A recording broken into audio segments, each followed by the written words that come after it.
Hello, good evening, everybody. Good evening. Good evening. Good evening. Hi, everyone. Just Hello. trying to test whether everyone can hear us. If everyone can hear us, can you guys just say hello?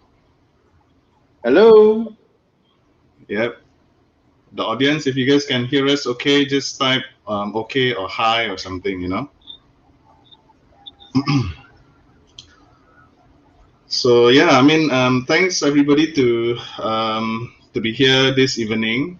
So joining with us today is myself, Magat from Stockbit, and Alan and Paul Hello. from Pestech. Yeah, so Alan is the investor relations presenting Paul and Pestech, and Paul, of course, is the managing director and the group CEO of Pestech. So just before we start our presentation, perhaps just a small introduction of Stockbit first. So Stockbit is actually a social networking platform for stock investors in Malaysia. Okay, you can download the app, or you can just go to www.stockbit.com and register yourself as a user and join us in the Stockbit community. What we do normally is we discuss and we learn together about the Malaysian stock market, and yeah, I mean you can gain a lot of learning curve as well as information with regards to the Bursa Malaysia stocks. So yeah, so without further ado, maybe I would like to pass on the floor to Alan and Paul to present themselves Pestech this evening. Sure. Let me start by sharing my screen. Yep. Okay. Can you see this? Yep, we can. Okay, great. Yep, you can see. Okay. All right. Good evening, everyone. My name is Alan Yong, and I'll be conducting the briefing for Pestech today. It will be followed by a Q&A session afterwards. Okay, with us today from Pestech, we have the Managing Director cum Group CEO, Mr. Paul Lim, and the General Manager, Mr. Charles Tan. Without further ado, I would like to begin my presentation. Listed on Bursa Malaysia in 2012, Pestech is a Malaysian integrated electrical power technology company that rivals the well-known multinational corporation like Siemens and ABB for overseas project.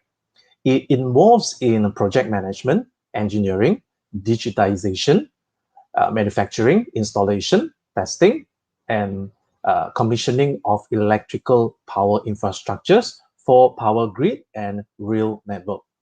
It is also the only ASEAN-based rail engineering company in a subsector dominated by big MNCs.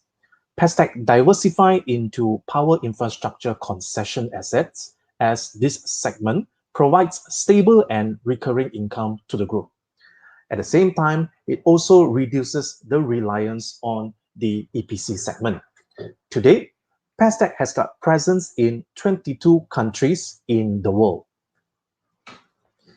The group started out as an electrical trading company in 1991 under the name of Pestech Sdn Bhd.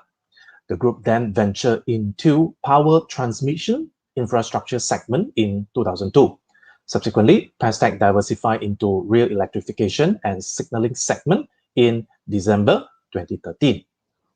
The expansion of rail electrification business accelerated via the acquisitions of these two companies, Balfour BT Rail Sdn Bhd in April 2015, and the French-owned Colas Rail System Engineering Sdn Bhd in October 2017. The group's first foray into an overseas project in Brunei turned out to be a success. With this success, the penetration into the other countries became easier. By building on that track record, Pestech became an approved contractor of the World Bank, Asian Development Bank, and Japan International Cooperation Agency, and participates in the development of power infrastructure assets in developing countries. Pestech has 6 core business activities. They are high voltage and extra high voltage electrical system, transmission lines and power cables, infrastructure asset management, power generation, real electrification and signaling, power distribution, and smart grid. Management capacity. The executive chairman of Pestech is Mr. Lim Ahok. He has rich experience in the engineering industry with proven track record in execution capabilities. This founding father of Pestech Group is instrumental in charting major corporate development plans, steering macro business growth direction together with the stewardship of MD and Group CEO. The MD cum Group CEO is Mr. Paul Lim. He has strong track record in the engineering industries with years of experience in the NNCs. He is the architect behind transformation of Pestech from a small player primarily involved in trading to an established homegrown integrated electrical technology company in the power transmission and distribution business with operations locally and abroad. They are both supported by the Executive Director, Mr. Stanley Lim, the Independent Non-Executive Director, Mr. Tan Pui Singh, the Independent Non-Executive Director, IR Amir bin Yahya. Growth prospects. Let's talk a little bit about the power sector outlook. The electricity demand in Southeast Asia is expected to grow at 3.7% per annum from 2016 to 2040, double the global average, mainly due to the following reasons: rising income, industrialization, rising urban population, and improved electricity access. The residential electricity demand in Southeast Asia is expected to more than double from 2018 to 2040, given the rapid population growth and rising income and urbanization. Nonetheless, given the fact that countries like Myanmar and Papua New Guinea only have electrification rate lower than 56%, these 2 countries present huge growth potential in power generation, transmission lines, and power cables, grids, and electrical systems. According to the International Energy Agency, or IEA, the power capacity additions will increase at an even faster pace in 2019 to 2014 compared to the prior 18 years. On top of that, the surge in power capacity will be led by renewable energy projects, but it is still not enough to cover the overall growth in electricity demand. Investment merits. Pestech has strong business track record and capability in power and rail electrification sectors. The group secured multiple projects from well-known counterparties like TMB, Sarawak Energy, EDC, and etc. The group is very prudent in terms of credit risks when it comes to overseas projects participation. Pestech participates in overseas projects that are mostly funded by the World Bank, Asian Development Bank, and JICA. In addition, Pestech also purchases political risk insurance to protect against non-payment by the foreign governments. A little known fact about Pestech is that the group is the only ASEAN-based rail engineering company in a subsector dominated by the MNCs. The group participated in many local rail electrification projects. For instance, the Klang Valley Double Track, the MRT2, and Germas JB Electrify double track. Its first foray into overseas rail electrification project through its participation in the Bangkok SkyTrain extension, which sets the foundation to compete against other international firms for rail electrification projects in other countries. Pestech's track record of winning deals against the renowned MNCs like Samsung, ABB, and Siemens prove that the group is a Malaysian pride indeed. Pestech currently has 6 projects in Malaysia, 4 in Cambodia, 2 in Papua New Guinea, 4 in the Philippines, and 1 in Iraq.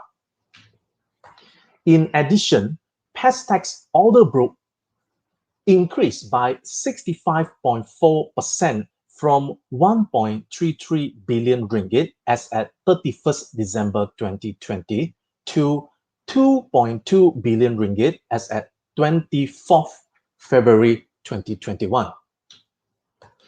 On the other hand, despite having a big surge in order book, Pestech is still actively tendering power infrastructure projects from overseas. The Philippines is a very important market for Pestech. The group has been winning projects from the NGCP as well in the past. Moving forward, the group will continue to participate in project biddings as there will be pockets of opportunity from NGCP's planned transmission and distribution projects from 2020 to 2040. These are the projects to be tendered out by NGCP and under tender with NGCP. On the other hand, Cambodia is also another important market for Pestech, as the group foresees plenty of projects to be tendered out as well by the EDC due to its National Grid Plan 2020 to 2030. These are the projects to be tendered out by EDC. This is the list of projects under tender with EDC. For rail electrification, the following are the prospects for the group. They are the Thailand Orange Line, Philippines North-South Commuter Railway, Taiwan Circle Line Phase 2, and Rapid Transit System Malaysia-Singapore. I'm quite sure some of you have heard about comments regarding Pestech. For instance, Pestech has got too much borrowings. The net gearing is too high. But what most people do not know is that the borrowings are for the investment costs that will generate recurring cash flow for the group. To date, the group has completed 3 assets, and the projected total collections in the future will be 2.445 billion ringgit. And 3 more projects will be completed by early next year. The group also implemented various ESG initiatives to ensure long-term sustainability of the company. For environment, Pestech contributed to ESG by having the installation of smart meters, EV chargers, and rooftop solar. For social, it contributes to the economic growth of developing nations in ASEAN by improving their power and railway infrastructure and others. For governance, the management and the board deliberates the sustainability matters constantly. Unlike the common names that many have heard pertaining to the PLCs, which are involved in the solar business, Pestech is more than just a solar EPCC contractor.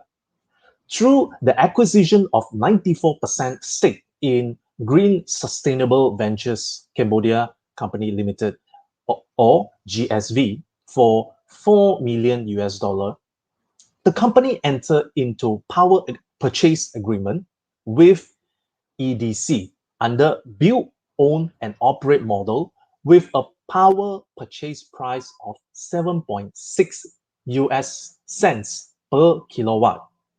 That's 2 times more than what you get from LSS4, I believe. It is expected to generate 2.8 million US dollar of revenue per year with an income tax exemption of 9 years. Other than solar, I believe many of you are interested in this renewable-based microgrid solution. There are 3 main benefits of microgrid solution. First one, sustainable, cost-efficient, low maintenance cost with 45-year lifespan. Second, environmental friendly. Third, suitable for rural areas that are off-grid. The pictures below show the microgrid solution in Tapa, Perak, and Cebu, Sarawak. For EV chargers, to date, 18 units of EV charging stations installed in Klang Valley. I'll let Paul to share more exciting stories about solar, microgrid solution, and EV chargers in the Q&A session later. Since listing, Pestech has registered an astounding 8-year revenue growth of CAGR of 29.7%. Furthermore, the group started to have recurring income from concessions since FY18. The outstanding order book has ballooned to 2.2 billion ringgit as at 24th February 2021 from 1.5 billion dated 30th September 2020. The group is expected to hit a revenue target of at least 1 billion ringgit for FY22. On the other hand, the group also registered a strong bottom line growth since listing. The 8-year CAGR is 21.5%. Operating and net profits declined in FY18, mainly due to the lower margin of our projects, which were predominantly at the stage of design and foundation construction. Bottom line for FY20 was impacted by the movement restrictions amid the pandemic. Certain project sites were not accessible. We have a targeted net profit margin of 9 to 11% internally.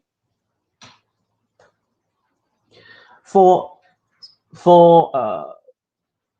second quarter FY21, the reduced revenue and operating profit year-on-year and Q-on-Q reflects the slower progress of project completion during the current quarter.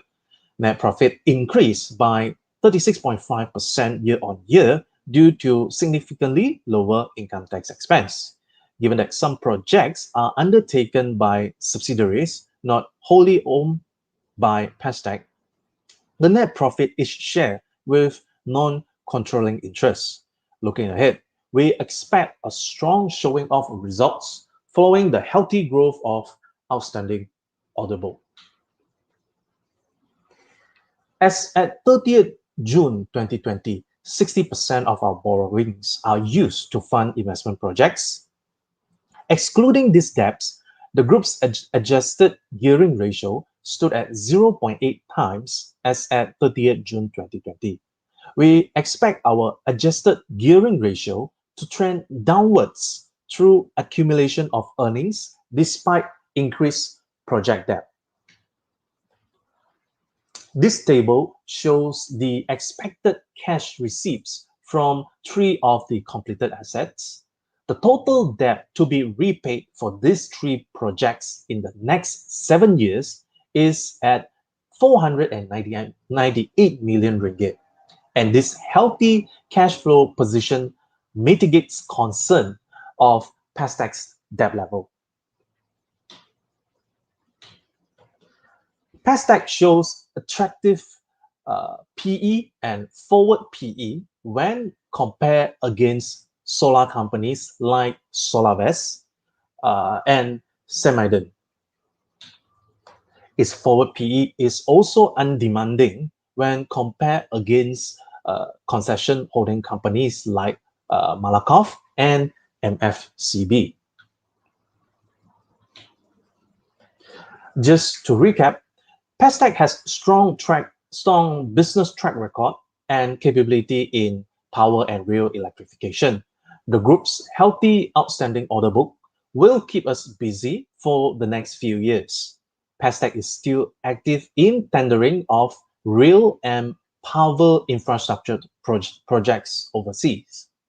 The assets with recurring cash flow generation has yet to be reflected in our valuation. Several ESG initiatives implemented by the group to ensure the long-term sustainability of Pestech. That will be all for my presentation. Thank you. I believe we will start the Q&A session very, very shortly.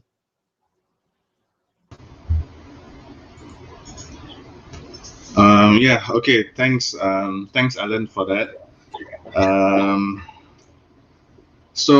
Yeah, guys, if you have any questions, please jot all of them down below, yeah, in the Q&A box, so we can pick and showcase some of the questions to Paul. So I think I will start with some of the questions that myself and Megat had collected, either in Stockbit or those that have mailed me personally on some of your questions. Okay, and yeah, so maybe I'll take the first question. Okay, Megat. Okay, so yeah, I mean, Paul, sorry, I think just before we start, right, I think some of these questions that that will be asked might be already answered just now in the presentation, but if let's say you can still answer some of them while maybe showcasing the presentation again, that will be very helpful. Okay, so I think I'll start with this question over here with regards to your to the group's order book. So the question that this person asked is, the group's order book had actually ballooned from 1.5 billion ringgit in the previous quarter to 2.2 billion ringgit in in the recent quarter. So between the two quarterly announcements, that is actually around 700 million ringgit worth of new projects, which is actually as big as your market cap, right?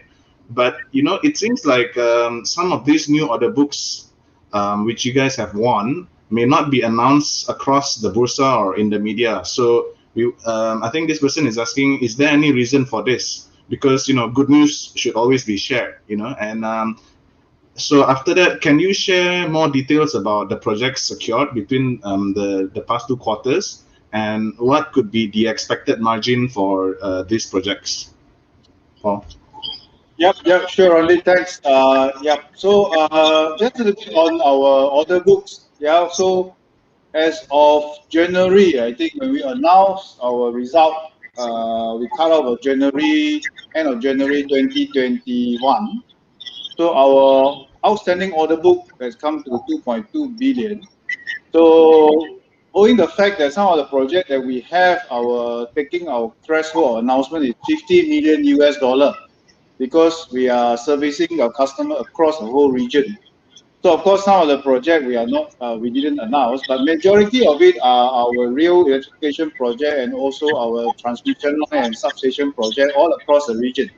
So we have a few projects in Cambodia we secured, and then a significant one, of course, we have announced in the last month was the JICA project for the Phnom Penh City Phnom City Network Improvement Project of a 230 kilovolt underground cable job. And this is significant because this is one of the highest level of underground cable contract that we're going to have in the whole Southeast Asia region outside of Malaysia. So we announced that one because it's quite significant. It opened doors to Pestech Group to many other opportunities that will happen either in Philippines, Thailand, and even in Indonesia in the future, hopefully. So the prospects of the group, of course, we are servicing in the whole Southeast Asia region. Their focus is about 600 million. And based on the World Economic Report, World Energy Report, there are about 20 to 30 billion US dollar opportunity for electrical infrastructure build up per year from now until 2030. So really, what we have in hand is close to around 400 to 600 million US dollar in our order book. It's just touching on about 1 or 2% of the total available market only. So basically, that is the reason, and there are many opportunity all around the region that we tender. But of course, we didn't announce every project that we win. We have a threshold of about 50 million US dollar. That is the reason, Randy. Okay, I think there's a follow-up question here. And there are a few more questions with regards to your order book and your tender book. So perhaps the question can be like, following up on, could you shed some more lights on the weightage of the expected completion year for the majority of your 2.2 billion order book? That's question number one. And again, as what Hong Ling Yo mentioned here, would you be able to give the future prospect some color? Like, what is your current tender book and what is the usual tender book winning rate? Okay. So, or maybe on the completion period, the 2.2 billion project that we have in hand range from around 24 months to 36 months. So it will safely say that if we don't win any more project, it will last us for another 2 years. I guess from a burning rate of approximately close to $1 billion a year, it will be lasting us for about 2 years to 3 years. However, for the last 3-4 financial year, starting from 2017, 2018, because of the available market and references that we have and customer that we service, we are able to close every year new order book of around 1 billion ringgit. Of course, this year we are very confident that we will maybe break about 1.7 billion ringgit new order book in 2021, year 2021. I think mainly because also around the region, a lot of government is focusing in reviving the project after this pandemic happening for the last year. So a lot of electrical infrastructure work is pushing out, and we see that there's more than available than previous years. The amount of tender that's coming up, for example, in Philippines, in Cambodia, and even in Papua New Guinea. So these are the three main markets that we're serving right now. Now, of course, previously we were quite active in Myanmar. Now, of course, recently there is a coup and uncertainties in Myanmar, so we are now discounting that market for a while. Lucky for us, we have not started anything. It's just an office space and starting to talking to our customer in Myanmar. So moving forward, we see in the next 1-2 years quite a lot of opportunity of tendering coming out from government around the region, as well as for real electrification. I guess what we're hoping is we have created ourselves around quite a different segment of business because of reference in Malaysia on building up real electrification. So opportunity is opening up for us into the region where we can have opportunity to now offer our service in the setup of real electrification in countries like Philippines, Thailand at this moment.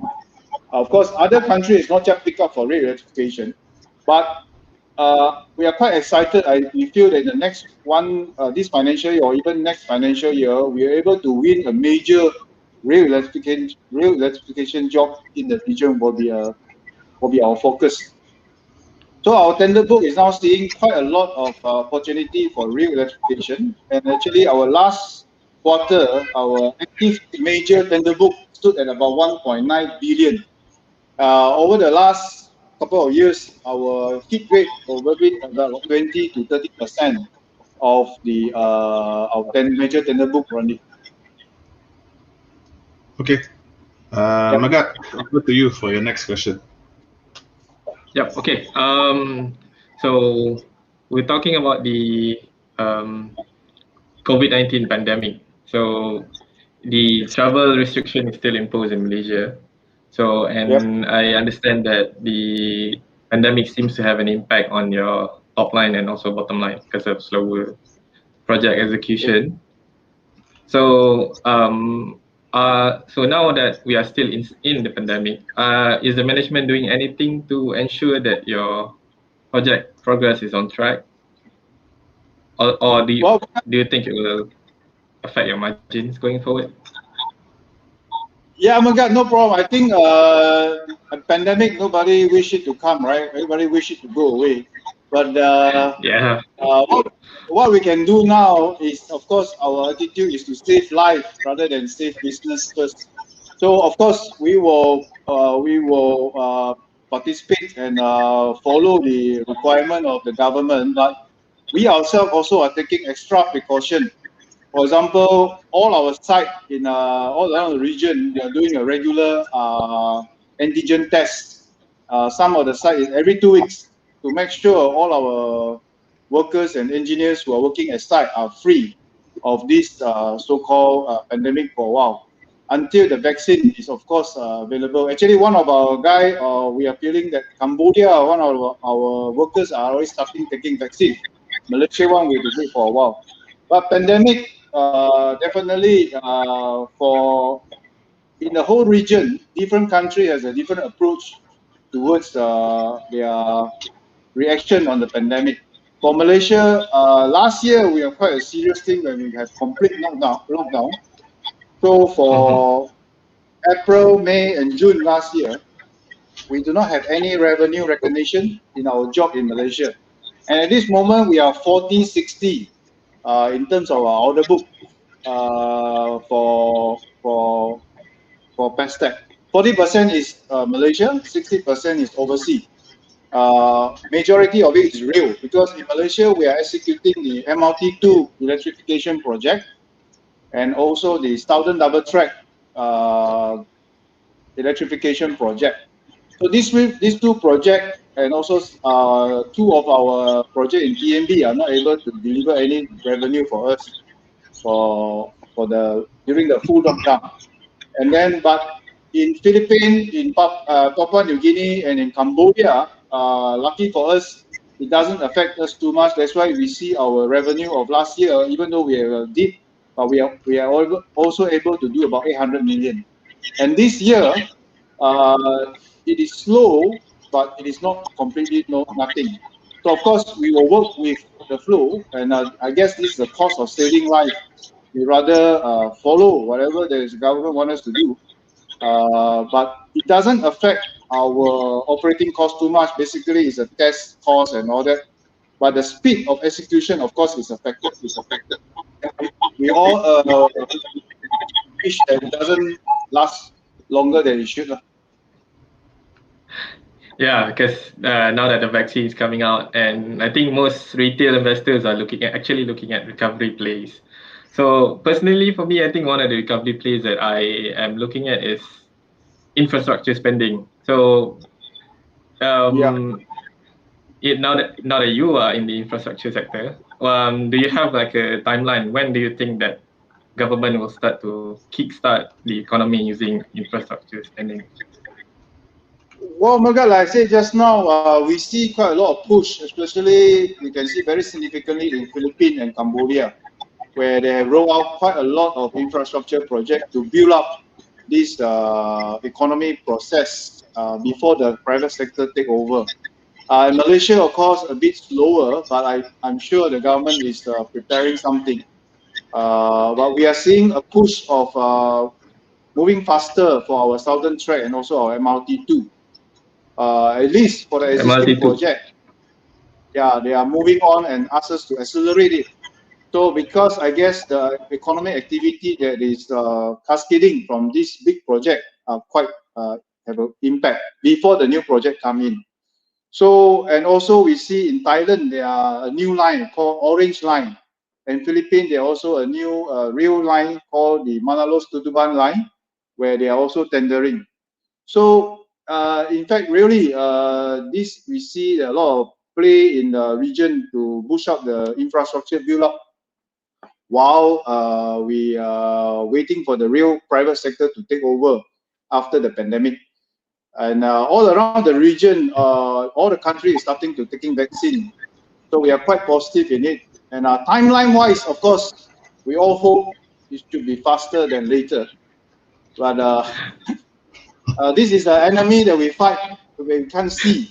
So it will be interesting, normal. But one good thing for us is because all our work, our counterparty are all statutory and government, and all our work are infrastructure, major infrastructure related, and also electrical infrastructure. So the risk of cancellation and not moving forward after we secured the job and in the middle of executing is very, very, very slim. And then, so in that, we took comfort into preparing ourselves while protecting our worker and our staff, and also the client interest, not to push too much for the benefit of just the revenue, but to work closely to slowly follow the flow of trying to handle this pandemic. Megan. All right. So you think that the government is going to push forward for the current projects first, and then we'll move on to new ones? Yeah, I guess this is what we at least see the situation of Malaysia politics, right? Okay. Okay, so there are a lot of questions with regards to your venture in across the ASEAN region. Perhaps like this is one of them. Perhaps maybe I'll just try and combine all the questions into one. Firstly, Mike here is asking, by diversifying across so many countries, how do you manage the projects? Do you rely on local partners to deploy, or you deploy your own team on the ground? And I think there's another question that by Aswin as well. Aswin is asking, why do you guys focus on Philippines and Cambodia and Malaysia compared to other countries? And there's another last question which is related to your Cambodia listed company, right? So they asked, what was the rationale behind Pestech going listing in Cambodia as compared to a bigger market like Thailand or Singapore SGX? Why did you list in Cambodia instead of these markets? All right. Okay, Randy. Quite a lot of questions to remember there, but I'll try. If I miss out some, let me know. Yeah. Well, I guess how do we manage a project? This one I can read it there, but so lucky for us, I mean, like I said, we are doing infrastructure project, and you can see we are dealing with electrical system, high voltage and all that, from 33 kilovolt all the way to 500 kilovolt. So these are physics, and these are basically quite conservative in terms of engineering. So what I'm trying to say is that, for example, it doesn't evolve very fast, the technology and also the requirement like handphone, IT or AI. So for us, in this space, we are able to pick up and meet the challenge of client all over the region to design and to deliver whatever the client require. So in that, we are able to send engineers just to do supervision, and of course to execute the project based on infrastructure requirement. Is quite a Lego block system after we have established the know-how. So by working with the locals all around the region, and our know-how, our technical input, and our project execution and integration know-how, we are delivering the project all around the region. And the reason why we can go all around the place is because in every place, the electric power is based on physics. So everywhere is the same.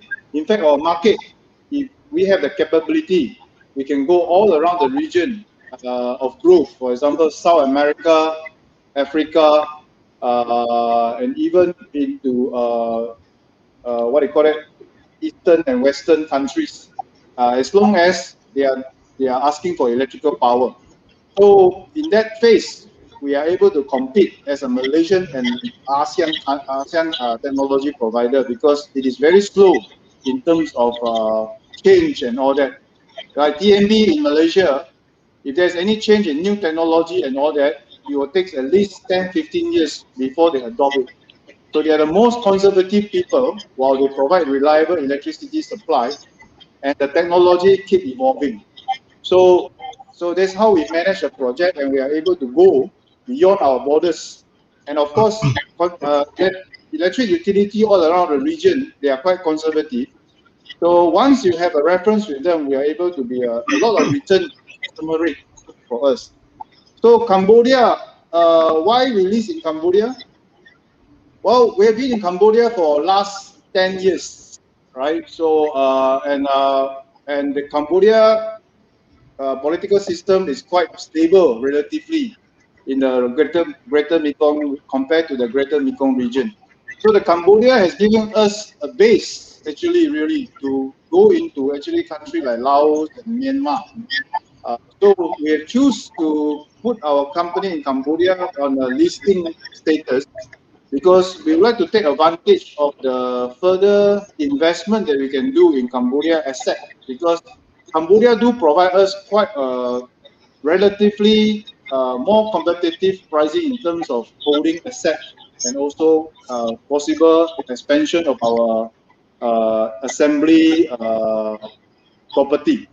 So it gives us energizing a growth in the future that we see we don't have to invest more in order to create the same asset that we have in Malaysia.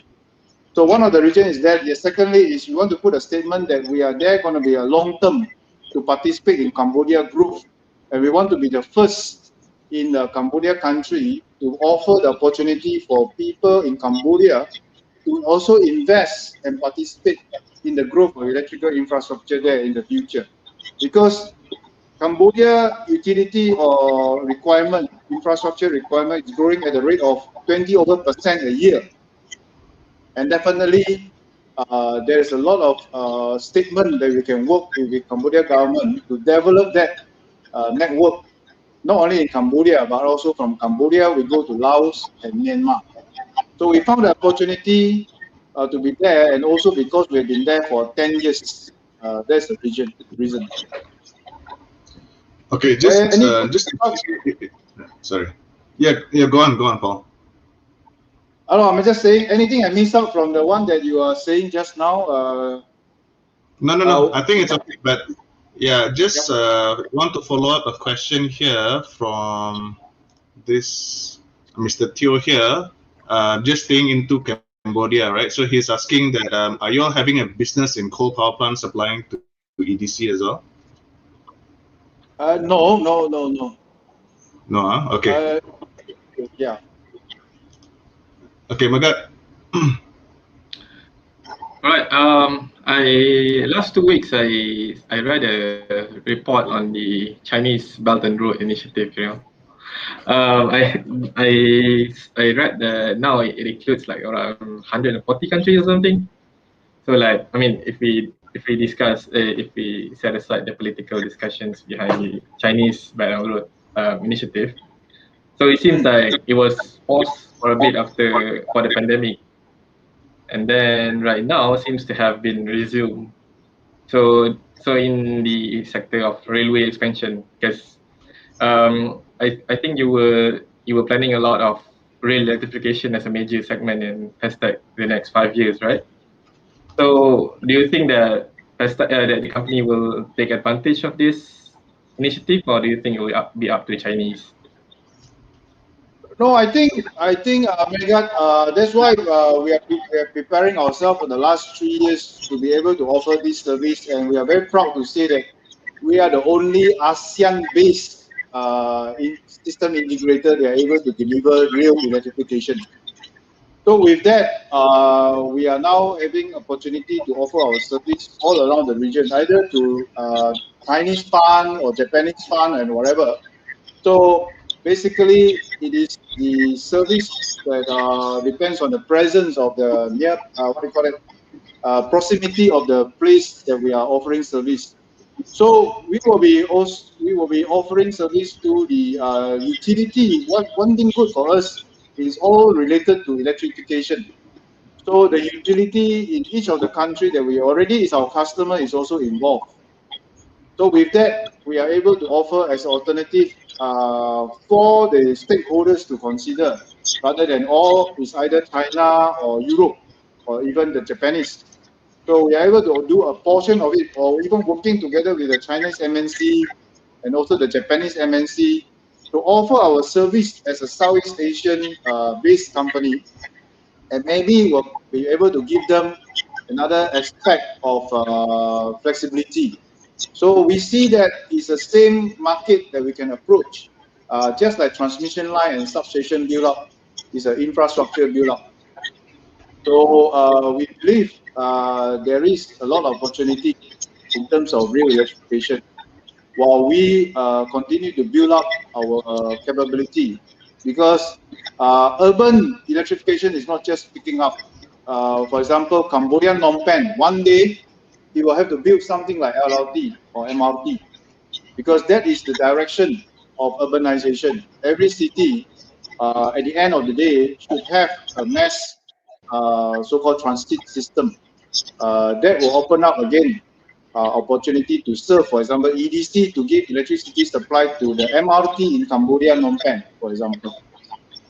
So that's why we try to always in Pestech improve a segment that we can offer, not just transmission line and substation, but because of what we know in transmission line and substation, we offer our service to give electricity to transportation system.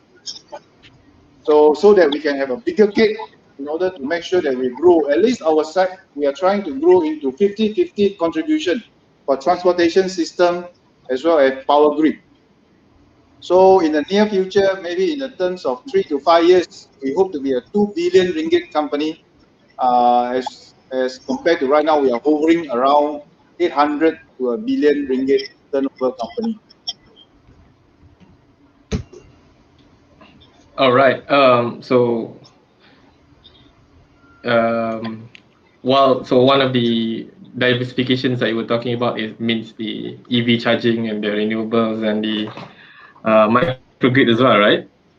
So I understand that besides revenue diversification, it also serves as an ESG effort by your company. So I understand that recently there's been a trend towards these ESG companies that we invest because of their ESG aspects. Like people call them impact investing, I think. So are you guys doing anything to like improve your ESG ratings, like contacting analysts or people that gives you these ratings? Well, we have not particularly focusing in chasing this, but we do, since the last 2-3 years of the Sustainability Development Program, and we do see ourselves as directly having the opportunity in it because of the industry that we are in.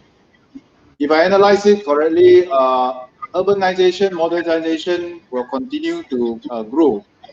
And then, so when urbanization continue to grow, it means more and more electricity is required per energy usage of people living in, for example, Southeast Asia will increase over time. Because right now, if we compare to what we do in Southeast Asia, to Europe, and for example, or US, we are actually less than half or 1/3 of per capita energy that each of the consumer is taking per year. So that will mean continuous use of electricity is definitely on the card, and we are in the industry, so we find that it becomes our mission to find ways and solutions to how to sustainably generate electricity for use of consumer, so that the growth doesn't happen on business as usual. So therefore, it goes into our effort into trying to build up microgrid, other than large-scale solar, of course, into giving solution to community that is in remote area, which is still haven't got grid going, to have access to electricity power in order to build economic growth and also activity. Because if you can imagine, there are about only 60% of Cambodian is having electricity. So of course, in every government, we believe is try to make electricity available to everybody, every citizen. So if if the utility only solution is to build a grid like business as usual, and to bring concentrated power plant like coal or conventional power plant to bring electricity to the remote area, a lot of infrastructure and grid has to be built conventionally, where it will have a lot of impact to the environment. But of course, which I don't deny, at the end of the day, when a certain stage, the grid has to be reaching the place of remote area. But before it is viable, before the investment should go inside a remote area to bring electricity to a remote area, why don't we, if we are able to give 24/7 power supply without connecting to the grid, without using diesel genset, without continue to use battery and lead acid, how can we bring electricity to the people in the remote area while they build up their economic activity based on the electricity power they can receive? So we come up with this microgrid that we are trying to promote, which we are very fortunate. We are delivering 2 systems in Papua New Guinea right now, serving a village in the island off the main island of Papua New Guinea, and also a hospital that is serving about 1,500 people, that giving them a microgrid, 2 microgrid solution that is using supercapacitor and also hydrogen fuel cell. Of course, pair together with the solar panel that we are sizing for them, so that when there is no sun for 2 days, the hydrogen will convert into energy to charge the supercapacitor. So that they will have 24/7 power supply without requesting for diesel genset every day from a boat coming from the main island. So with this, we are rolling out a solution for microgrid so that we can participate and help in terms of sustainability development of electricity grid before, electricity generation before the grid comes, so that the people can enjoy what they from a benefit of electricity, while they don't have a lot of impact to the environment yet.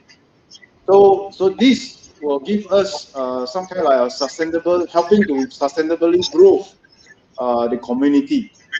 So the same thing as also, because we are doing the infrastructure build up, EV charging is also, for the last 2 years, we've been researching and working with partners from China and also in Europe to improve the charging infrastructure capability build up that we have. So from a 3 kilowatt right now, we can do up to 150 kilowatt charging station, which means for 150 kilowatt charging station, you can charge your car in about 20 minutes to 30 minutes full, from 0 to 80%. So now Pestech is able to build a charging station like that if there is a requirement in any community or in any mall or anything. So why we feel that this is important is because also we feel that we should participate in bringing infrastructure that can reduce carbon output of car on the road. And we are the one who is doing electrical infrastructure, and why don't we come up with investment and know-how in order to have someone that can build the EV charging station rather than importing from overseas, from China or from Europe for that matter. So with that, we have developed for the last 2 years, able to have the infrastructure, and also on a application basis. In terms of apps you can download to your mobile phone, and we can. It's actually an open platform that can integrate any kind of charger in the market, and you do not need to be a member of any club in order to be able to start charging. All you need to do is to download the apps, and if the manufacturer participates in it, you can start charging or stop charging anytime, and you can even book the place. For example, in Asia Shopping Center, they have working with Park Easy, so they have 2-3 bay there that is using our charging and our apps, where you can actually book it, and also you can start charge and stop charge anytime, as long as you have the apps and you pay for the rate.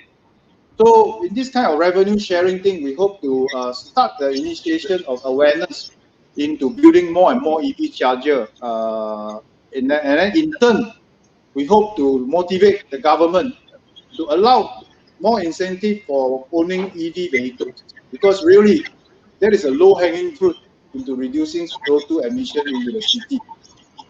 And if you ask me, how is the outlook of EV charging contribution to the group? Well, at this moment, we are treating it as an investment, and definitely we foresee there's a growth in the future that's coming. But if you ask me to put the figures in it, I rather not, because these are the part of like hopeful for the future, but we don't want to rely on anyone when the thing happens. So we are here to put a statement to tell the people, hey, look, there's a local company who can do it. We can even work with Plus to put up EV charging station all along the highway, right? So and then as long as you have a charging station, actually you can use our apps to tell the customer where is the charging point nearest to you. So we also are hoping the government or state government is looking at it. Even some of the island resort, you can make it into a electric vehicle only resort, right? And then we can participate in building out the infrastructure to encourage this use, so that at least we play a little bit into bringing sustainable growth into transportation system like that. So right now right now the revenue contributions from the EV charging and the microgrid are still very small, right? It's just you said that you are investing in it. Yeah, so, of course, because these are long-term environmental projects. Do you think one day you will, let's say maybe next 10 years, 15 years, you will pivot to that instead of like now you're doing power grids and railway? Yeah, of course. I think we see the opportunity, especially microgrid. All right, and then the microgrid, for example, like I said, the Papua New Guinea places, they are only at about requirement of 100 kilowatt, and so 200 kilowatt system. One is 150, the other one is 100 kilowatt. Two of it add up together, we got paid for 5 million ringgit. So, of course, compared to our revenue of about close to a billion right now, it is very low. But opportunity that is great. There's a lot of remote villages. For example, in Papua New Guinea itself, there's at least 600 remote villages. There's no power at night at all. Right? They don't get any power at night because of the landscape and because it's very far. So with this investment of just 5 million, compared to bringing submarine cable, build new substation, and build new power plant to bring electricity to that remote island, this 5 million ringgit is a very, very, viable investment to bring electricity to the people. So Sarawak Energy, for example, we work with them, and there is about 200 villages in Sarawak, longhouses, that is without grid connection. So each of the system, about 40 houses system, we are able to sell to Sarawak Energy at about 1 million ringgit. So which is about 150 kilowatt. So it's not significant right now, but of course, other than ESG initiative, it also is an opportunity of higher margin to the group. At the same time, we fulfill our responsibility to try to sustainably generate electricity. Benefit for both parties in terms of investment that utility need to put in if they wish to bring electricity to the remote area. Thank you, Paul, for that. I think, I'm seeing a lot of interesting questions with regards to super capacitor and your EV charging and all that. I think there are a real keen interest in this space. So maybe let me just show you some of the questions, right? They're asking about super capacitor, and then after that, they are asking about the again the power storage system, the microgrid, and then let me just pull out a few more. So so this question is interesting from Mr. Lee. He asked, when do you think EV charging will pick up in ASEAN? 5 years, 10 years? I think everyone is interested in that. Yeah, what's your guess? even I myself, I'm really looking forward to own a Tesla, but I don't know when it's ever gonna come to this part of the world. Well, just last month we tested our DC charging system with a Tesla, so it worked. Mhm. Oh, Yeah, yeah. So we are already doing it in Cyberjaya. All right. So of course, for the next 5 years, if any government is serious about CO2 reduction, the very low-hanging fruit is the reduction of combustion engine car on the road. So because in the next 5 years, if business as usual, we're gonna add about 30-40 million vehicles on the road. So if you ask me, the direction is definitely going to be there. How fast and how every country will reach there, of course, is different. So I will hopeful that in 5 to 10 years, it will be very expensive to own a combustion engine car, because we know from all the news and all the EU initiative and all that, in 2030, BMW is not going to produce any more ICE car. And that will happen for Mercedes as well. So by then, maybe if you want to buy a combustion engine car, you cannot get it anyway. So, but of course, it requires a lot of political participation from the government to incentivize the direction. So we are one of the early players, I can say, in Malaysia. If that happens, and we hope to contribute more, but in the near future, you will see more and more that is coming out infrastructure that is using our apps. You are able to book a thing and charge and start charge, stop charge anytime that you want. So you don't have a range anxiety anymore. You have more and more charging points, and then at that time maybe EV pickup will be more and more interesting for everybody in Selangor or in bigger town. Right now we are participating. We are focusing on working with malls, condominium, for example, or even specific customer like TNB who wanted to roll out a few here and there and all that. But in Thailand, it's quite a model that I hope the government can have a look at it. You have a investment incentive for building up EV infrastructure.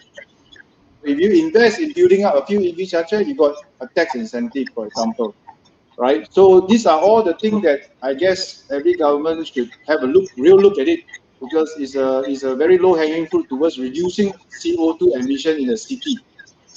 So this is, I feel, it's going to come sooner rather than later, I hope. But there's a lot of interest, and every day we got people who call us and how do we collaborate and all that. We hope it comes sooner than later, of course. And Yeah. all these your EV charging stations and your microgrid, they can be scaled across your regional presence as well, right? I would guess. Yeah, of course, because I mean, in the whole region, Ronnie, we are working with utility, and these are the guys who have either the monopoly in providing electrical services and all that. All this EV and microgrid is directly also one of the what do you call it, key initiative that we have to initiate from the utility in every country. So they are all our customer. So we are able to what do you call it, offer that to them if we are successful in our own country. But right now, our microgrid, of course, we are more successful outside the country. But we definitely have a chance to scale it up to everywhere that we work. Like for example, the smart meter. Actually, one of the things we also do in trying to be managing the grid better for utility is providing smart meter services to the utility, where we are delivering to TNB. Second phase 2 of TNB supply, we have supplied about close to 170,000 units of meter. With this meter, the utility are able to manage their electric grid more efficiently and understand and reduce theft and understand the consumer behavior, and help them in reducing costs by able to plan better in terms of investment into the grid. So this is also digitalization that we are trying to do. The other thing I want to touch is supercapacitor. Why are we going for supercapacitor? So while we are doing the research and come up with a solution for microgrid, previously a lot of people doing, they call it hybrid solution, where they have solar, they have battery, and then they have diesel genset as a final backup. So we have replaced diesel genset with hydrogen fuel cell. by using the raw material as water, as simple as water, because water is H2O. The H2 provides us the hydrogen fuel that we need for our hydrogen fuel cell. So why we don't use battery? It's because battery has got its own issue here and there.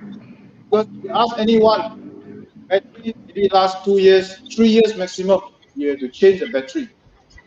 And then, of course, when you have to change the battery, then you have a lead acid issue, you have the chemical in the battery that is, you have to handle it. So that is very harmful for environment and don't know where to put the battery. But the battery have other issue as well.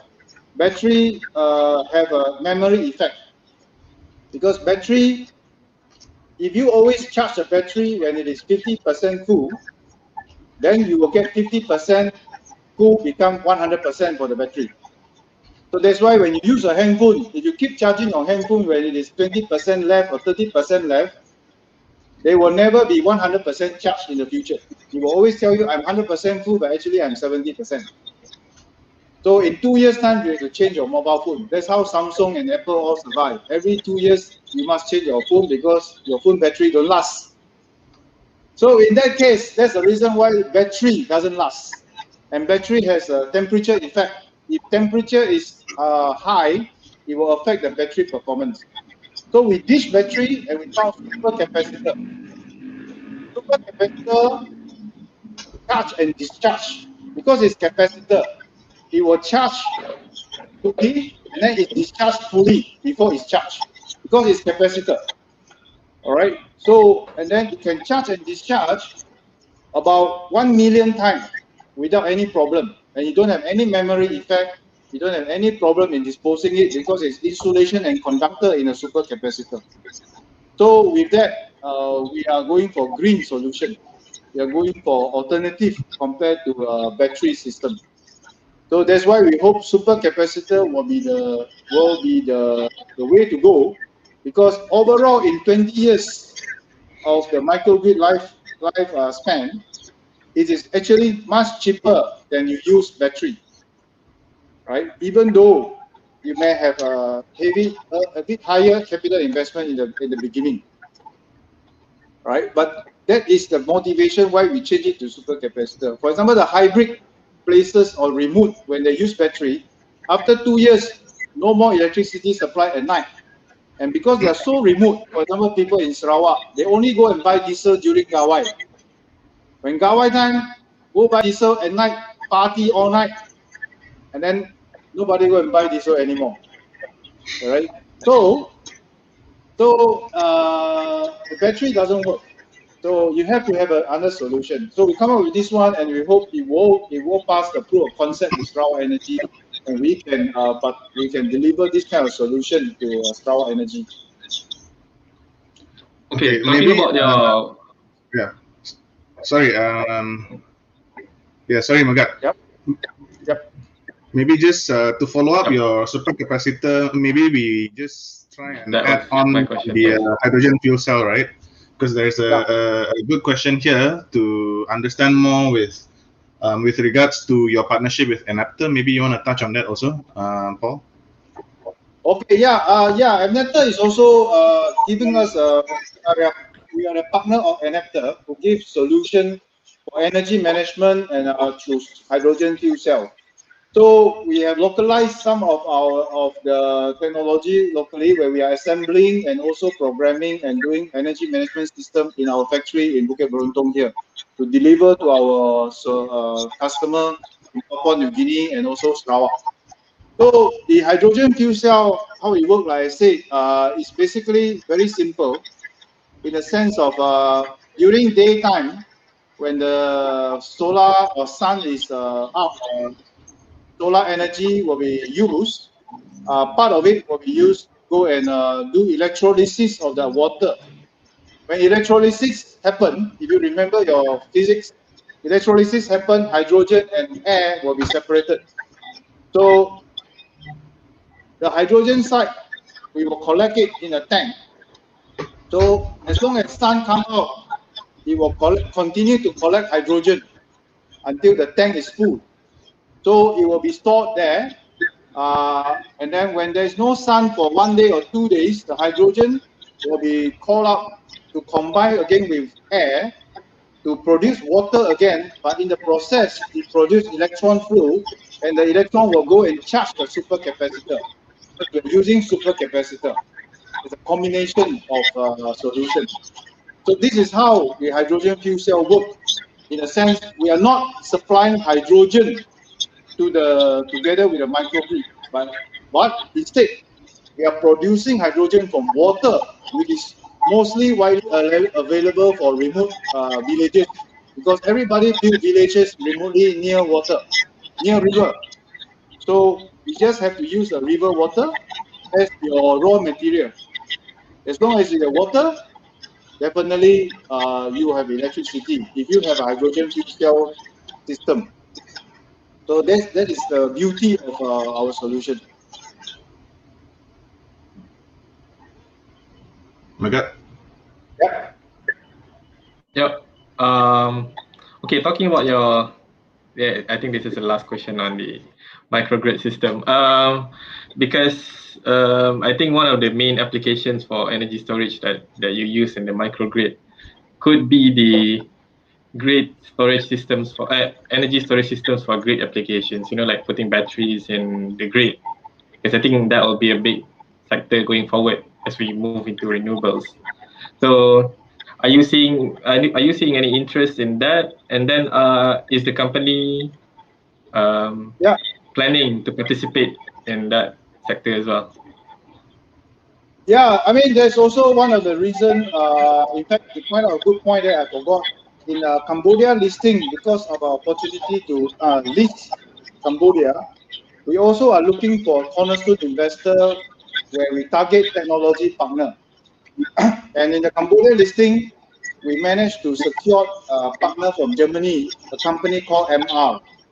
So they have got this grid storage capacity, grid storage system solution.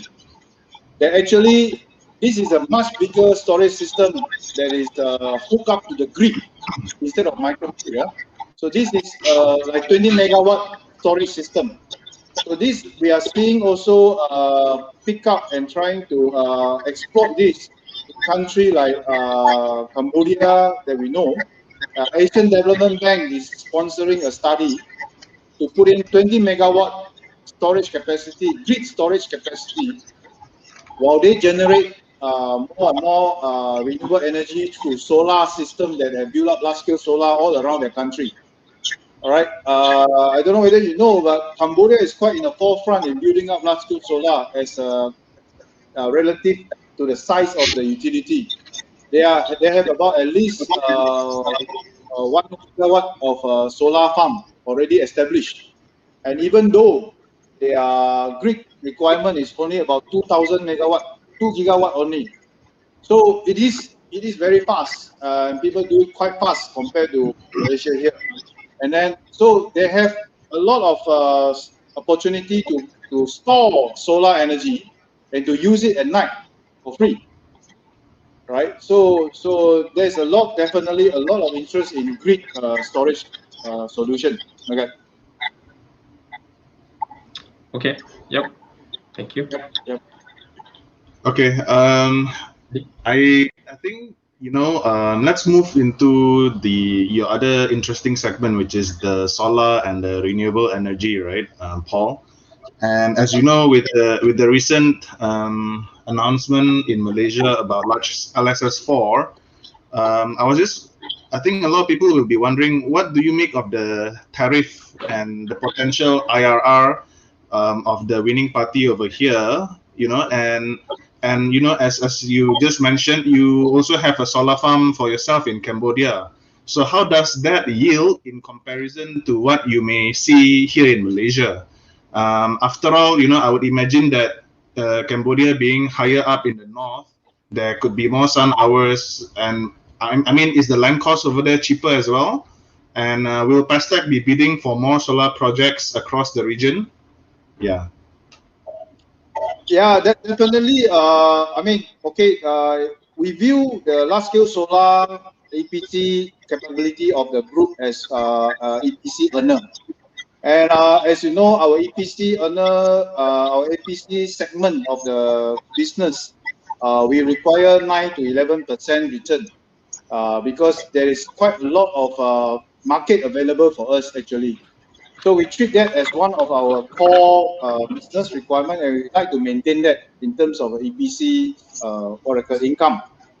So on the solar farm front, I've read somewhere I can't remember which analyst wrote it. LSS4 return, which we didn't participate, the winner worked out to be about 6%, around 5 to 6% IRR. So in that, it doesn't gel well to the group in terms of return that the group want to put where our money is in terms of development of such a large-scale solar, because that would mean a return of close to 15 years of any equity you put in. All right. First, it is quite not aligned with our focus in giving return of 9 to 11% to our shareholder. And also it doesn't match our focus in terms of giving solution. So for Cambodia, we managed to get an IRR of close to about 12 to 13%. Depends on the what do you call it, solar panel price, of course. But lucky for us, we have locked in this solar panel price for us in Cambodia before hike of price right now. There's discussing on the manufacturer of solar panel. So for our attitude towards large-scale solar in terms of EPCC is definitely, for example, LSS4, we will offer our service. We definitely can build it on a modular basis for all the winner, where we can give them reliability and security of completion of the job. All right, but of course, we do need our 9 to 11% return in terms of EPCC. Other consideration of return at the developer area, we leave it to them. But for us, we will definitely participate, and we do get inquiry already, because we are actually able to design the most important part, a reliable connection to the grid, which is our forte. And of course, the solar is a modular thing. If you can build 20 megawatt, you can build 100 megawatt, even 200 megawatt. It is a much simpler process compared to conventional power plant, like coal-fire or gas power plant and all that, which we are also doing actually in terms of digital control system optimization and all that.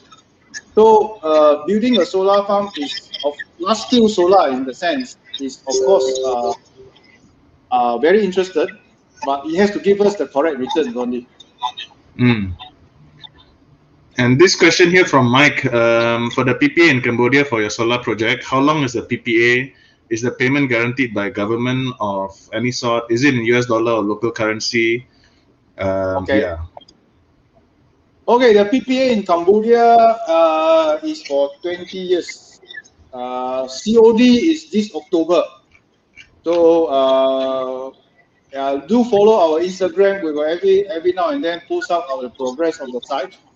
We will finish it before October 2021. The PPA is 20 years, and the payment is in US dollar. So we got no issue in terms of hedging. And the rate is 7.6 cents as we have announced it. So it is quite what do you call it? A very high return for the group. That's why we decided to take on the job. Yep. You got any question? Talking about solar, we know that the other like EPCC companies, they all have very high valuations. I guess this is because the prospects of growth. But then about Pestech, you guys, you talked about earlier about using a different strategy in solar, which is connecting the solar plants to the grid, right? So if we talk about the valuations of other solar companies, do you have any plans to sort of catch up so that you can sort of attain this similar growth valuations? Well, I mean, I guess we don't want to comment on the valuation of the other company, but the thing is the solar large scale solar approach of the group. It depends on the strategy of each country, and of course, if you have access to very cheap funding, where it is something that you do on the side, it doesn't mind to invest while you fulfill your ESG responsibility, and it is not your core, definitely it will go to grid parity very soon if we continue to be like that. So, and the return of the large scale solar will become longer and longer. They will have to have a lot of so-called solar in order to this kind of farm in order to manage to sustain it. So we feel that this is not what we want to. But of course, we would like to promote that generation of it. But in our view, we have to provide solution instead of jumping onto bandwagon to have other purpose in order to just create a ESG compliance or whatever, because that is an EPCC income that we need. And then there is a technology that we can offer our service all around the region that we can provide our service to. We do participate in, just recently we participate in a Cambodia 40 megawatt solar farm tender, and that is in US dollar participation and no cost of land. So land is provided by the government, and then we are just concentrating in terms of building the infrastructure. So whenever we build a solar farm, we are enjoying an integrated margin where we will have margin at the developer and also margin at the EPC where we need to maintain what we are offering to our shareholders. So that is my view and all that. And our service is to currently build up the electrical infrastructure to fuel the growth of community, but not just on a certain plane for short term. All right. Rondi? Yeah, Paul, there is a very interesting question here, which I personally myself would like to know, because how would you rank already your technical know-how compared to your competitors? Because like from hearing from the presentation earlier and from hearing the way you answer all the questions, right? I personally feel like at times I'm back to my physics classes, so it's like you're teaching me again, coming back to class and all. So I mean, I understand that you're extremely technical. How would you say like your entire group is as compared to say your competitors?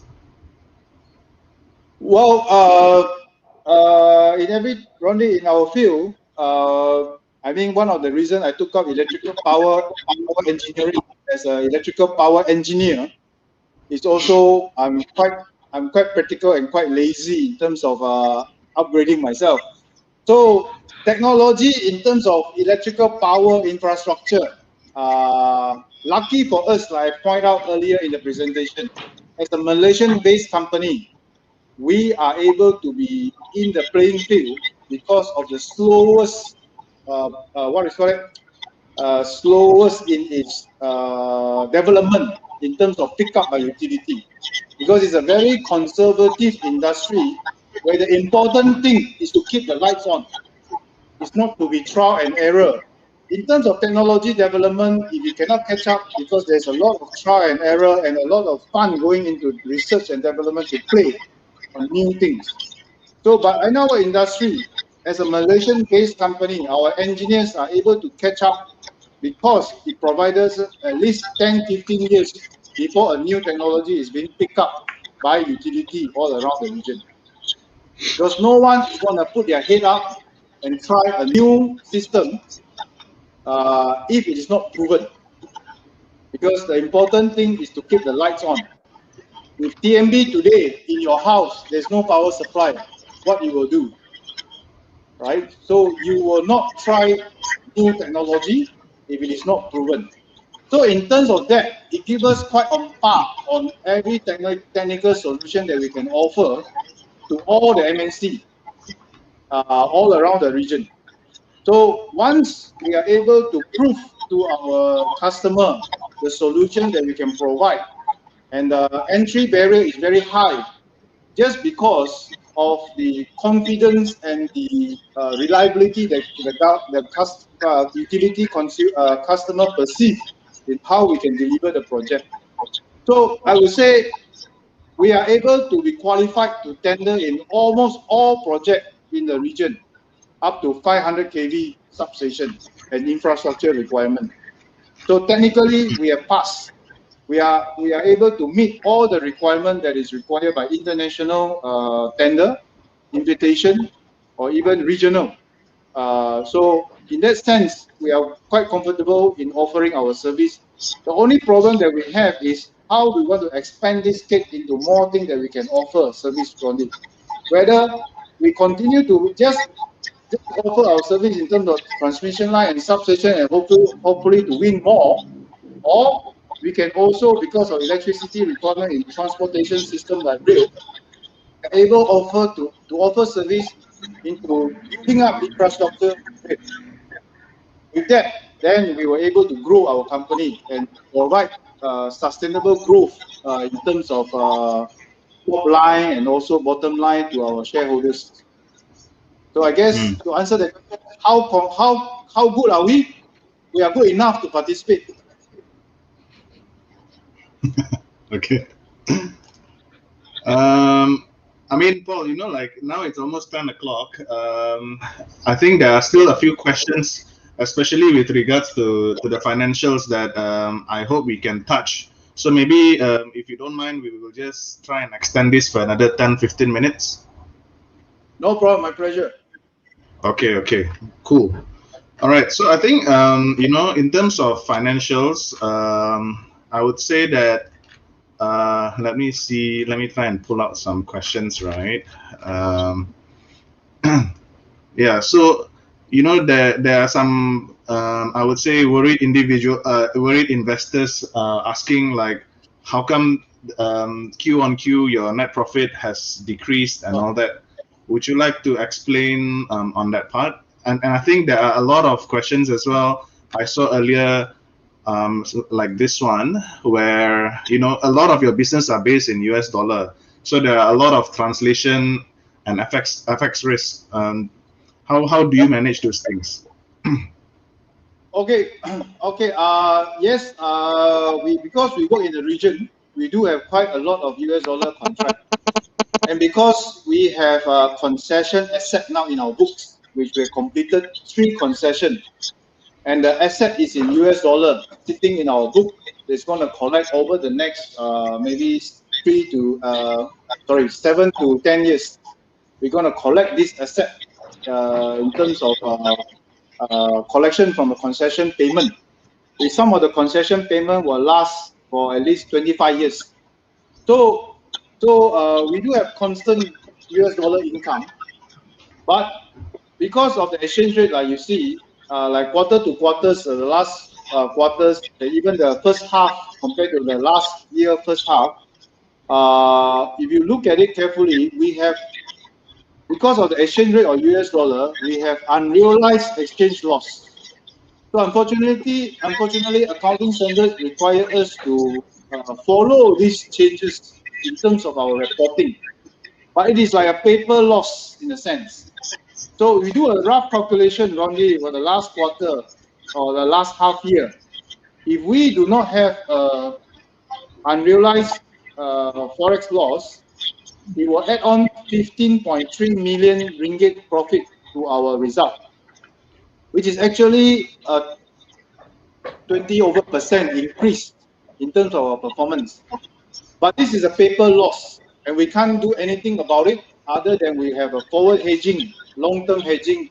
Every time it comes in, we already hedge when it realized. When it becomes realized is where our hedging instrument take place. So if you look at our realized forex loss or gain, it is always positive, right? That we can control. How we want to report on the asset that we have in US dollar in sitting in our books, it has to report based on the fluctuation of the exchange rate quarter by quarters. That one we cannot control. So our value of the company, you ask me then how? Well, the value of the company, we would like to say that it is based on the order book that we have in hand and the market growth, the market available for us to offer our service. So one thing on that side of the market availability, we are servicing the requirement of electrical infrastructure, which is definitely the main core of fueling urbanization. So in this phase, it's not necessary for us to create demand for our service. So then it becomes how well we can service our customer in order to get our growth. So the value in our order is the book, in the order books that we have, that we can turn out in the last 6-7 years after release or even before release. Our principle has been, we want to have a return to the shareholder and work of doing a job overseas and all around the region in giving power supply and electricity to people is by getting 9 to 11% return. So this is our value for the company. By able to delivering this, an available market of about $30 billion a year, at least for the next 10 years. And we are only tapping 2% of the available market. If we have 1% more, we are looking at $200-300 million more. That's 1 billion, close to 1 billion ringgit more. So the market is there. There's always another substation or another real electrification for us to go ahead and tender. So there's no need actually a lot of price war, as you know your market. If you stay in Malaysia, then you only have service TNB. Then of course you're worried if TNB cannot give you a job. Then you go cheaper and cheaper and cheaper. And that's why LLS3 is more expensive than LLS4. LLS5 is going to be cheaper than LLS4. So because there's only one area. But if you are servicing all around the region, then you go tender in Papua New Guinea, in Cambodia, they also are looking at solar farm. They also want people to come and invest.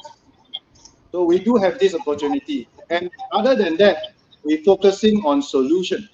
A solution of giving people renewable energy by generating electricity sustainably, but not at a large-scale solar scale, but at a microgrid scale, which is also very important. And of course, the return is higher in a sense because we are giving solution. That rather you have to spend few hundred million to bring submarine cable to an island, we are able to bring you in containerized solution, a microgrid system that come in 6 months from the day you order, you will get power supply to your hospital, for example, in an island. And where previously you had to depend on the diesel genset. So we rather add value in that sense, in terms of renewable energy at the moment. Of course, large-scale solar, we will still participate. But because this is doing business, dollar and cents, the return has to be 9 to 11%. Makes sense. Right.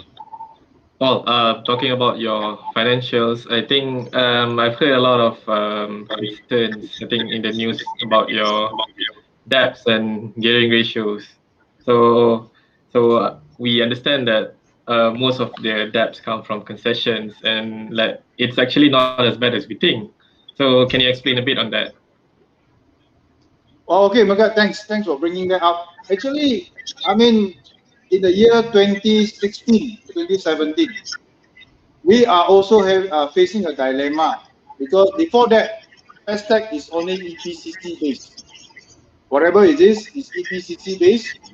Every year, we have to look at conversion into real contract of our tender book. So in the year 2016, 2017, we are faced with an opportunity to participate into a concession where we have to invest and then start collecting when people is using it. We call it the COD date, put to commercial operation date. So this, when we talk to our banker and financer, and because it's a utility asset, is a substation and is a transmission line that we build. The investment that is required from Pestech if compared to power plant, conventional power plant, or even solar power plant, is much smaller. So for example, our first concession, it requires us to invest about 90 million US dollar for that, right? So 90 million US dollar, after we finish building in 2 years, 3 years, the concession lasts 25 years. And from that, we are able to collect 430 million US dollar over 25 years. Then of course, we have the responsibility to maintain it. And because this is substation and transmission line, we know how to maintain it because we are the one who built it. So who else best own the concession other than us, right? So we just decided to go into concession model with the utility in the less developed country. There's only this opportunity available more in the place where the young utility like Cambodia, because they have to raise capital investment in order to build the grid, in order to get the customer to become more and more collection per month before they can pay for themselves their own infrastructure. So this is a chicken and egg thing. But with the concession model, it's a win-win situation. Number one, they are young utility. They found a developer who will be responsible for the quality and the reliability of the asset that's being built. Because Pestech is responsible for 25 years after you're built. And we are guaranteeing them not more than 72 hours shutdown per year. If it is more than 72 hours, we got penalty. There's a formula of penalty because they cannot use it and they cannot collect what they call it, utility rate. They cannot collect tariff from the consumer, right? But what's good for them is they will only pay when they start collecting from consumer, and of course they do not mind to pay more. So instead of 90 million they invest, they have to pay 430 million over 25 years, right? So for us, we found opportunity to participate in this thing. So we created, of course, a debt over a period of time where we work with financial institutions, because most of the electric infrastructure are feasible to finance, because electricity, again, once you have it, you cannot live without it. Even though you are in a small village, once you have an electricity supply, the consumption rate will increase very high. Our first project that we did in Cambodia, the town is taking 5 megawatt supply from a diesel genset or running 5 megawatt. Okay, because they only have 5 megawatt. When we build the substation and transmission line, in about 2 years' time, the demand of electricity grew to 25, 30 megawatt from nowhere, because they keep taking it, right? So electric utility asset is viable to finance. So because of this, over the last 3 years of the 4 or 5 concessions that we have in hand, as of 2020, we have invested about 750 million ringgit. But as what Alan has shown just now, the 750 million ringgit that we invested has now created an income to the group over 25 years of 2.4 billion. But if you say 25 years is too long, over the next 7 years, we are collecting 1.08 billion. And out of the 1.08 billion, because the asset is ring fence, we are required to pay over the next 7 years only 500 million. So because this is ring fence, so 750 million out of the 1.2 billion debt that we have, 750 million is ring fence, is known to be paid in a long term with financer, right? So in a sense, that's why last quarter we started collecting. Now we are collecting every month about $3 million US per month from Cambodia utility, and it is direct payment from Cambodia utility and backed by guarantee of the utility. So with that, we are from the collection, we pay the banker on what is due plus the interest, and balance we still have some for ourselves. So this 750 million is not something that we do the job and we don't want to collect. This is what we know. We'll collect later, and everybody agree we'll collect later. So what is actually in our books that is financing our job for a normal job is actually only less than 400 million ringgit. Our debt is actually 400 million. We are doing a job of yearly of about close to 1 billion. So this is our normal operating business, which is only a gearing of about 0.6, 0.7 gearing ratio, right? And it will continue to reduce if we do not have new concession. But when there's new concession, we do not mind to very much evaluate it, because it will also create a constant income for the group while we invest in this asset that we can churn out, turning into profit and also cash flow. And it is much more smaller compared to people who own a power plant ITP. ITP investment is 2-3 billion ringgit, right? So we are trying to be in the playing field of the big guys, but in a smaller way. But we do not want to run away from it by giving up this opportunity, right? It's not in the billion; it's only about 100 plus million US dollar only. 750 million is ringgit. If you turn into US dollar, it's only 150 million. So it's actually something we feel the group can take on, as long as our gearing ratio is not more than 2.5. So we are monitoring our gearing ratio. It shouldn't go more than 2.5, but we have a cap at 2 at the moment. So we will have an alternative way of finding a new concession, because we have already successfully proven that we have already got 3 concessions that is completed, that created enough reference already. So we don't need to jump. But in order to create more value for the shareholder on the technology and the know-how that we have, concession is a business that is very, very attractive to us. Understood. Yep. Okay. Okay, I'm not sure where Megat went. So maybe, yeah, thanks Paul for all the explanations. You know, it's almost 2 hours now. Hold on 1 second. Yeah, it's almost 2 hours now, and maybe I will take one last question from the floor. Let me see. Okay, perhaps, you know, Paul, maybe do you think you can perhaps provide us with some guidance with regards on your top line and bottom line going forward in the next, say, 5 years or something? Or maybe this question as well, it's in the next 5 years, which business segment will be the main contribution to Pestech? Okay. Well, I said just now, our order book right now is 2.2 billion, and we are confident this year, new order book, we will hit about at least 1.5 to close to 2 B new order book. So in the next 1-2 years, taking of course uncertainties in till 2021, I think towards the end of the year, our financial year end in June 2021. So it is hard to have a very strong growth in 2021. But 2022, we are very positive. We will definitely be about 1 B revenue, so that we can offer a return to the client, shareholder of close to about 100 million net profit of the group by the year 2022.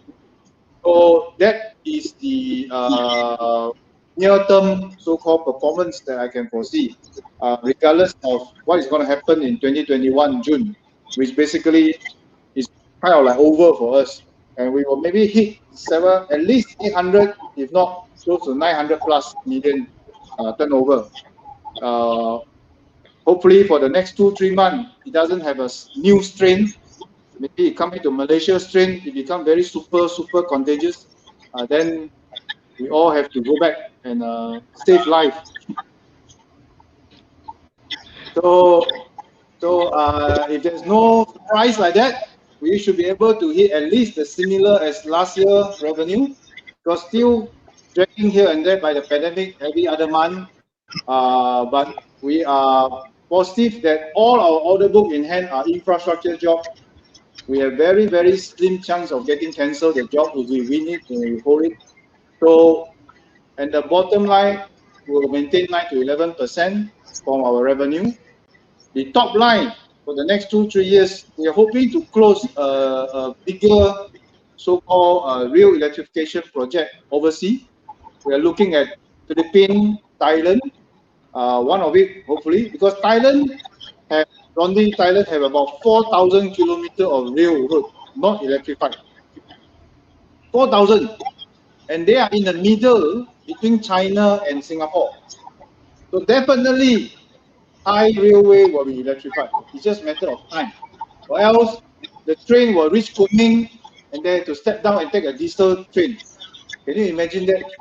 I can't imagine. They take a diesel train from Kunming, Chiang Mai, all the way go down to Padang Besar, and then they go up again to our ETS and take all the way to Johor Bahru. So it cannot be. So Thailand must electrify the train. And 4,000 kilometers. I mean, come on, we just need 100 kilometers or 200 kilometers, right? We don't need all. So he asked me, how can we compete with the Chinese EPC? There's no problem. There's enough cake. They can't do all.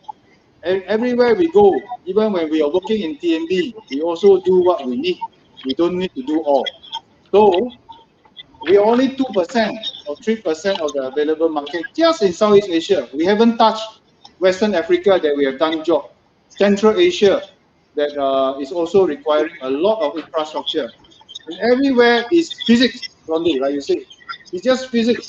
It is 132 kilovolt, 275 kilovolt, 230 kilovolt, and everybody just want to have electricity in their house so they can play with their iPhone and their Android. Or else there will be a revolution, man. Okay, I think maybe Magat, why not one last question from you, and I'll ask my last question, and then we'll end it. All right, no problem. Okay. One last question. Let's talk about the. You said that you talk about the infrastructure just now. So you're targeting about 1 billion revenue by 2022, right? Yep. So the railway electrification sector, you said that you only need about like 100 to 200 kilometers. So how much revenue does that translate to, approximately? In Southern Double Track, the length is 190 kilometers, and our contract value is close to about 400 million ringgit. Right. So of course it depends on segment to segment, country to country. For example, MRT2 urban rail, because it's underground cable, is different from the main rail. MRT2 contract value for 52 kilometer MRT is about 690 million ringgit. So it ranges from in the region, it ranges from 100 million US dollar to 200 million US dollar when every project turn out for rail electrification, each one. So it is a very interesting thing, and it's in the playing field of only the MNC, where of course you have the Chinese player, but you have the European, Korean, Japanese, and then you have Pestech from Malaysia. So we are in the field where we have an opportunity, and we are trying to disrupt the market, just like how we disrupt the transmission line and substations 10 years ago, when we start to go out from Malaysia to build in the region. And there's no other competitor that we see actively compete with us from Southeast Asia. What I mean is, I don't see anyone from Singapore or from even Thailand is actively participating in Philippines, except the China and the European. So we are actually already over the barrier of not able to over the barrier of able to export our service to utility outside of our own country. I think this is an achievement. I think we have to also again emphasize. Not many system integrators in Southeast Asia able to do that. in order to give offer of service outside of their own country. And this is one of the criteria for international tender to build substation in Thailand, to build substation in Cambodia, or even Philippines, Papua New Guinea, Laos, Myanmar, all these places. Because the utility want to be 110% sure we are able to build the substation as what we say, and at the end of the second year, they get the substation. Or else somebody will be in trouble, because this is physics. If it's not there, means it's not there. That means it is not like, oh, that doesn't matter lah, next guy can do it. That means it is a mathematical solution. When there's no formula, no parameter, you don't have a solution, the whole grid will collapse. So this is a problem, and also an important point to take care of the grid. That's what happened when you have a blackout of the whole New York or the whole East Coast of, for example, US, all blackout. But it is not faulty in every substation in the whole East Coast, but it's just the main one or two lines. Just like Malaysia, blackout the last in 1998 or 2000. It's just one substation having problem, but the whole network is gone because there's no solution anymore. So the infrastructure development planning is, when it's required, it has to be there. So the utility require a reliable and secure contractor. So that's how also a lot of European, Chinese, Japanese, the big name are able to come and perform and play the market for so long before Pestech. So you're essentially disrupting the market. Well, yeah, that's what we feel, because there's no other player compared to come and tell them that, hey, the Malaysian can do it. We are there. And then now, if we finish MRT2, we are the only Asian-based system integrator that has delivered urban rail solution electrification on our own, where we acquire 100% of CRSE. So that is a valuable reference that we have created for a Malaysian-based company.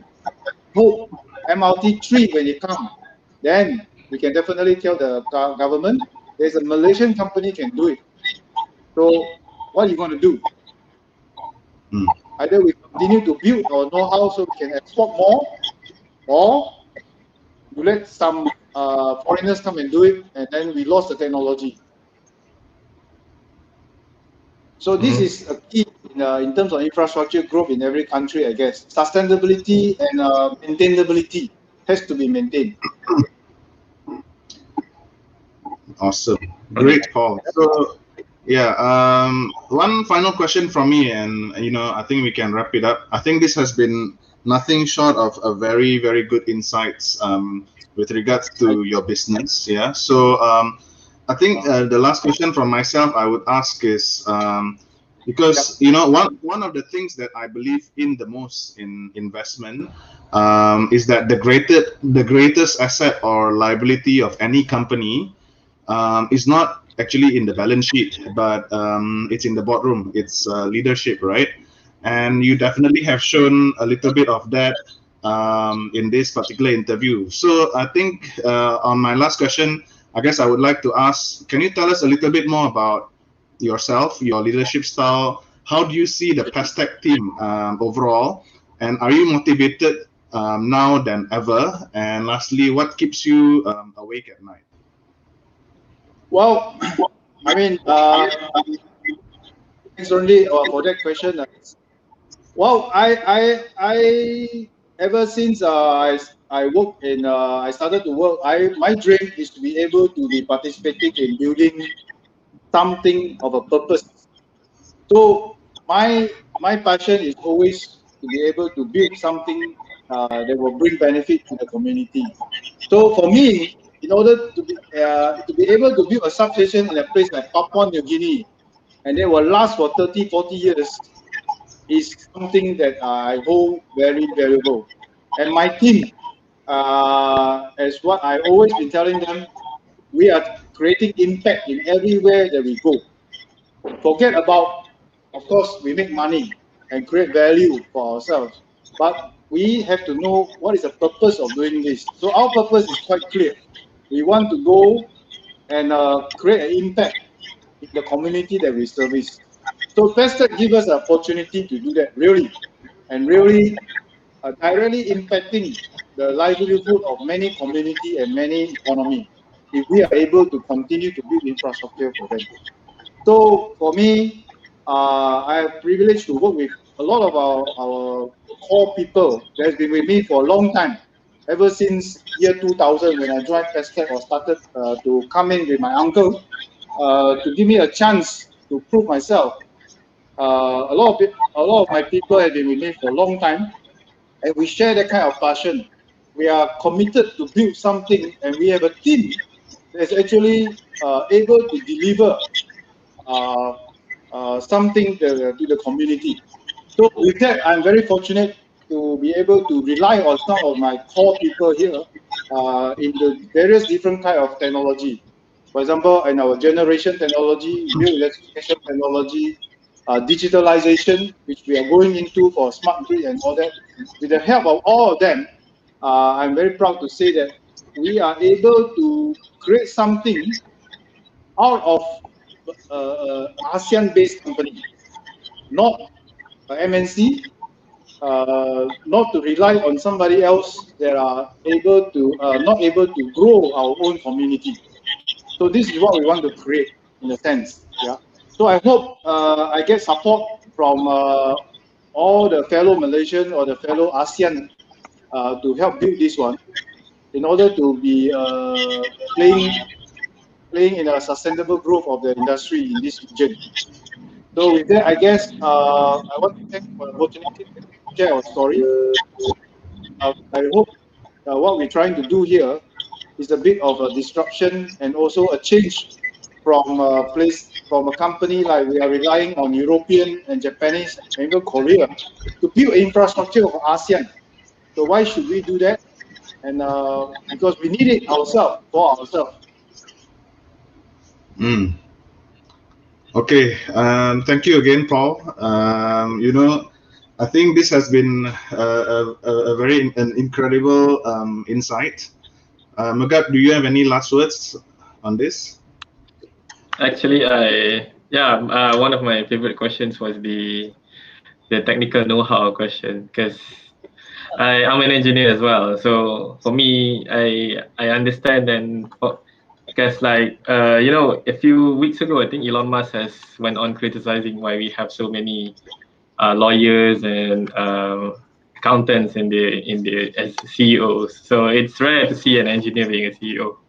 So and then I think it's a great thing for the company as well, because you really understand your product. And I personally believe that Pestech will be a great disruptor in the market very soon. So all the best to you. And thanks, gentlemen. Thank you, Paul. Have a good night. Yep. Thank you so much. Thanks, Alan, as well. Bye. Thanks, Paul and Alan. Thanks, everyone, for tuning in. Having you here. Yep. It's a 2-hour session, so thank you for staying until the end. Hopefully, everybody understand better about Pestech, understand about the business, and about the future potential. I feel very, very fortunate to have Paul here with us to share.